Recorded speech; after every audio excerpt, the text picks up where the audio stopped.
आज बात करते हैं एक ऐसे इंसान की जिन्होंने न सिर्फ भयंकर मुश्किलों को हराया बल्कि अपनी हिम्मत और ज्ञान से करोड़ों लोगों की किस्मत बदल दी। जी हाँ, हम बात कर रहे हैं डॉक्टर भीमराव रामजी अंबेडकर की। सुनने में ये सवाल बहुत बड़ा लगता है ना, कि भाई एक अकेला इंसान लाखों लोगों की तकदीर कैसे बदल सकता है। पर इसका जवाब डॉक्टर अंबेडकर की अपनी जिंदगी में छिपा है। उनकी कहानी इस सवाल का एक जीता जागता सबूत है। तो उनकी पूरी जिंदगी को देखें ना, तो उससे दो बहुत गहरी बातें निकल कर आती हैं। पहली कि मुश्किलें चाहे जितनी भी बड़ी हों, उनके सामने कभी घुटने नहीं टेकने हैं। और दूसरी, शिक्षा, एजुकेशन में कितनी बड़ी ताकत है। चलिए इन दोनों बातों को उनकी कहानी के जरिए समझते हैं। तो कहानी शुरू होती है उनके बचपन से।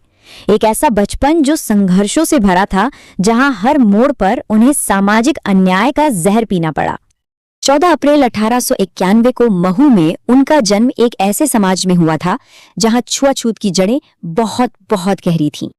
सोचिए, ये अपमान उनके स्कूल से ही शुरू हो गया था। क्लास में उन्हें दूसरे बच्चों के साथ बैठने तक नहीं दिया जाता था, उन्हें सबसे अलग बैठना पड़ता था। हद तो ये थी कि ज्ञान का जो जरिया होता है, किताबें, उन्हें भी छूने की मनाही थी। उनकी किताबें भी अलग ही रखी जाती थीं। और सिर्फ इतना ही नहीं, पानी जैसी एक बुनियादी जरूरत के लिए भी उन्हें दूसरों का मोहताज रहना पड़ता था।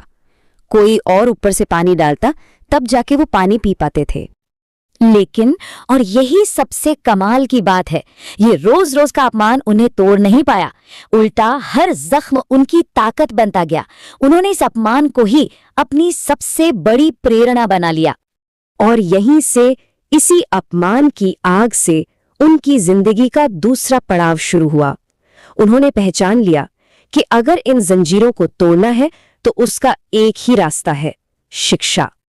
वो खुद मानते थे और अक्सर कहते भी थे कि कोई भी इंसान जन्म से महान नहीं होता, महान बनता है अपने कामों से, अपनी शिक्षा से।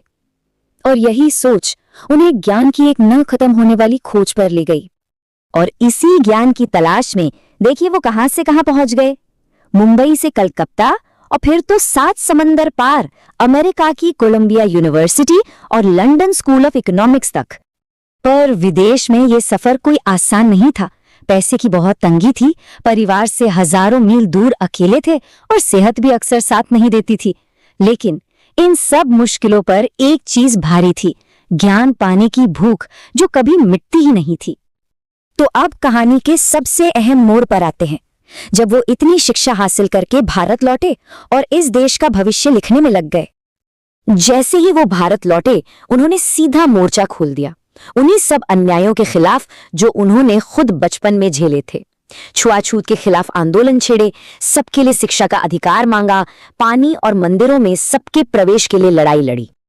और यहीं आकर कहानी एक ऐसा मोड़ लेती है कि यकीन करना मुश्किल हो जाता है। जरा सोच कर देखिए, एक तरफ वो बच्चा जिसे कुएं से पानी पीने तक का हक नहीं था, और दूसरी तरफ वही इंसान जो अब पूरे देश के लिए मौलिक अधिकार लिख रहा था। ये ताकत थी शिक्षा की, उनके अटूट संघर्ष की। उन्होंने भारत के संविधान में वो बुनियादें रखी, समानता, न्याय, स्वतंत्रता और भाईचारा। उन्होंने ये पक्का किया कि जिन अधिकारों से उन्हें दूर रखा गया, वो आने वाली पीढ़ियों में किसी भी नागरिक से न छीने जा सकें। तो इस पूरी कहानी से, इस जबरदस्त सफर से, वो कौन से सबक हैं जो आज भी हमारी जिंदगी बदल सकते हैं? देखिए, 2 बातें तो एकदम साफ हैं। पहली कि जिंदगी में मुश्किलें तो आएंगी, लेकिन हार मानना कोई ऑप्शन नहीं है। और दूसरी, सबसे जरूरी बात यह कि शिक्षा, एजुकेशन ही वो सबसे ताकतवर हथियार है जो कुछ भी बदल सकता है। इसी शिक्षा ने उन्हें दुनिया भर में पहचान दिलाई। और उनका वो नारा तो हम सब ने सुना होगा, शिक्षित बनो, संगठित रहो, संघर्ष करो। समाज में बदलाव लाने का उनका पूरा फलसफा इन 3 शब्दों में समाया है, और ये आज भी उतना ही सच है।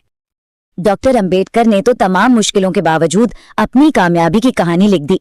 उन्होंने दिखा दिया कि हालात कैसे भी हों, अपनी कहानी खुद लिखी जा सकती है। अब सवाल ये उठता है कि कोई अपनी कहानी कैसे लिखेगा?